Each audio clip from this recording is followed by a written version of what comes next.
ഒരു പ്രീസ്റ്റായിട്ടിരിക്കുക, അതോടൊപ്പം തന്നെ ഒരു സോഷ്യൽ മീഡിയയിൽ ഒരു ഐക്കണാണ്, എല്ലാവരും ഇഷ്ടപ്പെടുന്ന ഒരാളാണ്. അപ്പോൾ ഇത് രണ്ടും കൂടി ബാലൻസ് ചെയ്ത് പോകുന്നത് എങ്ങനെയാ?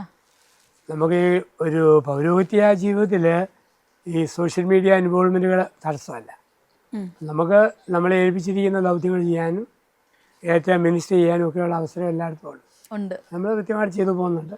അതിനിടയ്ക്ക് എക്സ്ട്രാ സമയങ്ങളാണ് നമ്മൾ ഇങ്ങനെയുള്ള കാര്യങ്ങൾക്ക് ഉപയോഗിക്കുന്നത്. നമ്മൾ സമയം കണ്ടെത്തും. ഇപ്പം ഇന്ന് ഒരിടത്ത് പ്രസംഗിക്കാൻ പോകുന്നതിന് പകരം ഇന്ന് ഇതിനു വേണ്ടി സമയം നമ്മൾ മാറ്റിവെക്കും. അതിന് നമ്മൾ പ്ലാൻ ചെയ്യും, ടൈമിൻ്റെ ഉപയോഗം അങ്ങനെ പ്രോപ്പർട്ടി വെച്ച് നമുക്ക് എന്തിനും സമയം കിട്ടും.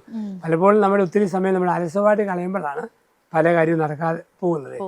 നമുക്കൊരു ടൈം കോൺഷ്യസ്നസ് നമ്മുടെ ഉള്ളിലുണ്ടെങ്കിൽ, സമയത്തെക്കുറിച്ചുള്ള അവബോധം ഉള്ളിലുണ്ടെങ്കിൽ അത് നമുക്ക് കൃത്യമായിട്ട് ചെയ്തു പോകാൻ പറ്റും. ഇന്നിപ്പോൾ നമ്മുടെ ഏറ്റവും പുതിയ വിശേഷം എന്ന് പറയുന്നത് നമ്മുടെ രാജകന്യകയാണ്. രാജകന്യകയുടെ വിശേഷങ്ങൾ എന്തൊക്കെയാണ്? രാജകന്യക എന്ന് പറയുന്നത് ഒരു വേറിട്ട ഒരു പടമാണ്. ഇന്ന് സമൂഹത്തിൽ പല പല രീതിയിലും ഒഴുക്കിനനുസരിച്ച് പടങ്ങൾ നിർമ്മിക്കപ്പെടുന്ന ഒരവസരത്തിൽ വേറിട്ട ഒന്ന്. അപ്പം ഇങ്ങനെയൊക്കെ ഒരു പടം ഇറക്കിയാൽ വിജയിക്കുമോ എന്നൊക്കെ ചിലർ സംശയിക്കാം. തനി കൊമേഴ്സ്യലാകുന്നില്ലല്ലോ, അതിൻ്റെ നിലവാരം ആ രീതിയിലല്ലല്ലോ കൊണ്ടുപോകുന്നത്. പക്ഷേ ഇതും വിജയിപ്പിക്കാൻ പറ്റുമെന്നാണ് ചില സമകാലീന പടങ്ങൾ തരുന്ന ഒരു ധൈര്യവും ബോധ്യവും. ഇതിപ്പം രാജകന്യക എന്ന പേര് വന്നാലും ഒരു ഗ്രാമത്തിൽ ദൈവത്തിൻ്റെ സാന്നിധ്യം കൊടുക്കുന്ന തൃപ്തി, അസാന്നിധ്യം കൊടുക്കുന്ന ഇരുട്ട്, അതാണ് ഇതിൻ്റെ ബേസ്. പിന്നെ അതുകൊണ്ട് ചേർന്ന് ഒരുപാട് ചെറിയ സ്പാർക്ക് പോലെ ചിന്തിക്കാനും നമുക്ക് തിരുത്താനും തീരുമാനമെടുക്കാനും കഴിയുന്ന ഒരുപാട് കൊച്ചു കൊച്ചു ഭാഗങ്ങൾ ഈ പടത്തിനകത്തുണ്ട്. അതുകൊണ്ട് ഒരു സമൂഹത്തിൻ്റെ മൂല്യം, നന്മ വളർത്താൻ സഹായിക്കുന്ന ഒരു പടമെന്ന രീതിയിൽ വിജയിക്കും. അതുകൊണ്ടാണ് ഇതിനോട് ചേർന്ന് ഞാനും പ്രവർത്തിക്കാൻ കാരണമായത്. അച്ഛൻ്റെ ഒരു പാർട്ട് രാജകന്യകയിൽ അച്ഛൻ്റെ ഒരു പാർട്ട് എങ്ങനെയാണ്? ഞാൻ ഒരു പള്ളിയിലൊരു വികാരിയായിട്ട് ഇരിക്കുന്നു.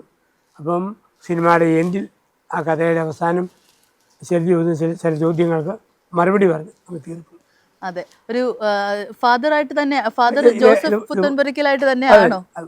ആ പേരിലും ഇങ്ങനെ തന്നെയാണ്, അച്ഛനായിട്ട് തന്നെയാണ് ഇതിൽ. അതെ. അപ്പോൾ സഭയിൽ ഉള്ള ഒരാള് സിനിമയിലേക്ക് വരുമ്പോൾ സഭയുടെ എന്താ പറയാ സപ്പോർട്ട് എങ്ങനെയാണ് അച്ഛൻ?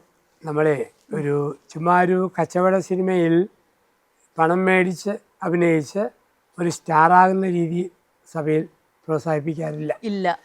മൂല്യങ്ങൾക്ക് വേണ്ടി നിലനിൽക്കുന്ന ഒരു വൈദിക രീതിയിൽ ആർക്കും ഒരു എതിരുമില്ല. അതൊരു ധ്യാനപ്രസംഗം പറയുന്ന പോലെ തന്നെയല്ലേ ഈ സിനിമയിലൂടെയും കൊടുക്കുന്ന ഒരു മെസ്സേജ്, നല്ലൊരു മെസ്സേജാണ്. അപ്പം നന്മയുടെ ഭാഗത്ത് നിൽക്കുന്ന ഏത് റോൾ, ഇപ്പം ഡാൻസ് കളിക്കുന്നവരോ ഒക്കെ കണ്ടേക്കാം, അതിന് സഭയിൽ ഒരിക്കലും തടസ്സമില്ല. പക്ഷെ നമ്മൾ അതല്ലാണ്ട് നമ്മൾ കല മാത്രം നോക്കി പോവാനാണെങ്കിൽ അവിടെ തടസ്സങ്ങൾ ഉണ്ടാവും. അത് പ്രോത്സാഹിപ്പിക്കുകയല്ലേ. ഇപ്പം ചിലങ്ങനെ പോകാം, ചില സഭയിൽ നിന്ന് പ്രോത്സാഹിപ്പിക്കുന്ന പിന്നെ ഇപ്പം ഒരാളുടെ കലാപരിപാടി കാര്യം നടത്തുന്നു, അതിലൂടെ എന്തെങ്കിലും ഈ മൂല്യങ്ങൾ കൊടുക്കുന്നെങ്കിൽ ഒന്നും പറയല. ചുമ്മാ കലയ്ക്ക് വേണ്ടി കലയായിട്ട് നടക്കുന്നതിനെ സഭയിൽ എങ്ങനെ പ്രോത്സാഹിപ്പിച്ചിട്ടില്ല. ശരിക്കും അതിൽ ഇപ്പം ഒരാൾ കലയിലോട്ട് പോകുന്നതിൽ എന്തെങ്കിലും തെറ്റുള്ളതായിട്ട് അച്ഛൻ്റെ പെർസ്പെക്റ്റീവിൽ ഒന്നുമില്ല. കലയിലേക്ക് പോകുന്ന ആളും അടിസ്ഥാന കമ്മിറ്റ്മെന്റ് മറക്കാതിരുന്നാൽ മതി. ഞാനിപ്പോൾ ഇത് വരുമ്പോഴും ഒരു വൈദികൻ എന്ന രീതിയിൽ എന്നെ നിശ്ചിതമായതെല്ലാം ഭംഗിയായിട്ട് നിർവഹിച്ചിട്ടല്ലേ പോകുന്നുള്ളേ. അത് നിർവഹിക്കാതെ മാറുമ്പോൾ അത് പ്രശ്നമാവും. അത് ബുദ്ധിമുട്ടുള്ള അല്ല ബുദ്ധിമുട്ടുള്ളത്. ശരിക്കും സിനിമകളൊക്കെ കാണാനും ഒക്കെ ഇഷ്ടമുള്ള ആളാണ്?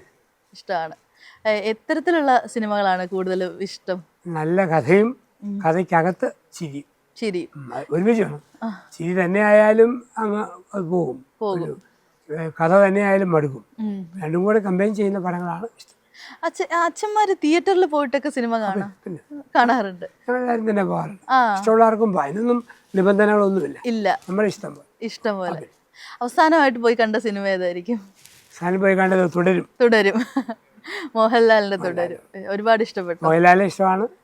അദ്ദേഹം ചില പടമൊക്കെ അഭിനയിക്കുമ്പോൾ അദ്ദേഹം അഭിനയിക്കേണ്ടായിരുന്നു തോന്നുന്നു ചില റോളുകളിൽ, ചില പടങ്ങൾ.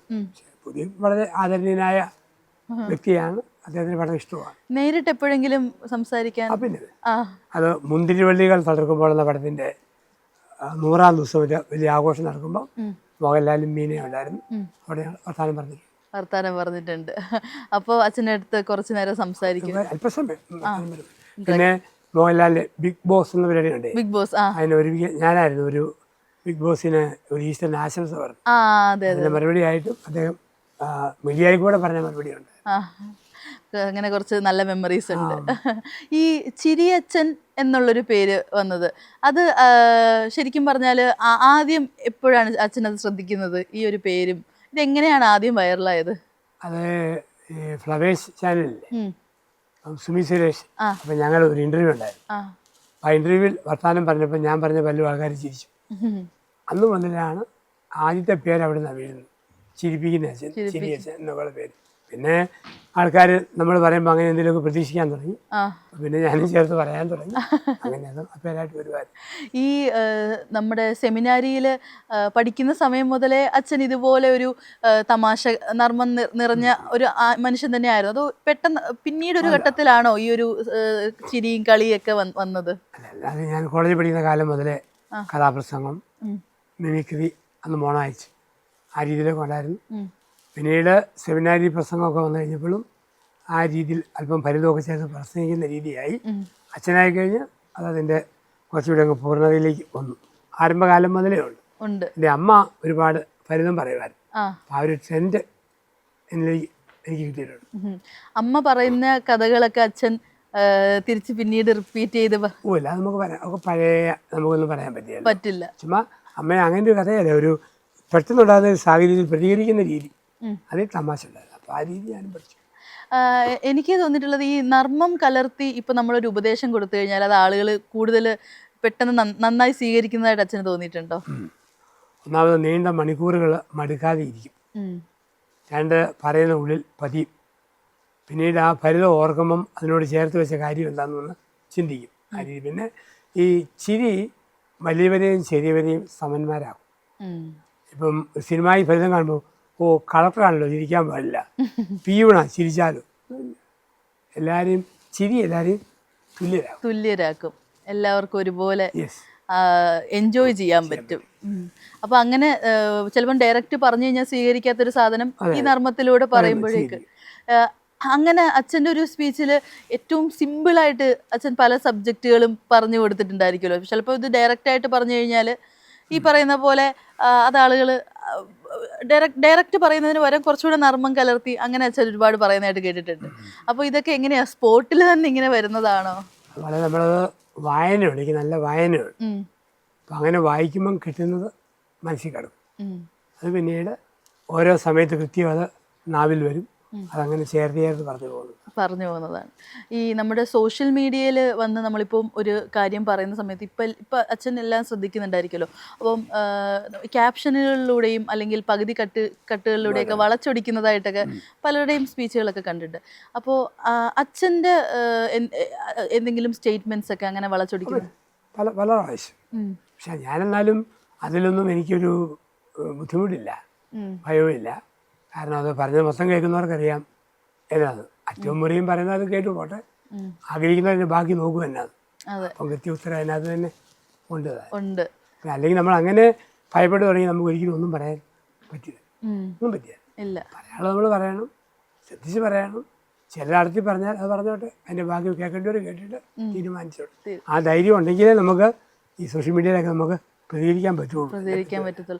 ആ ധൈര്യം അച്ഛനായിട്ട് അച്ഛൻ ഉണ്ടാക്കിയെടുത്ത ധൈര്യമാണ്.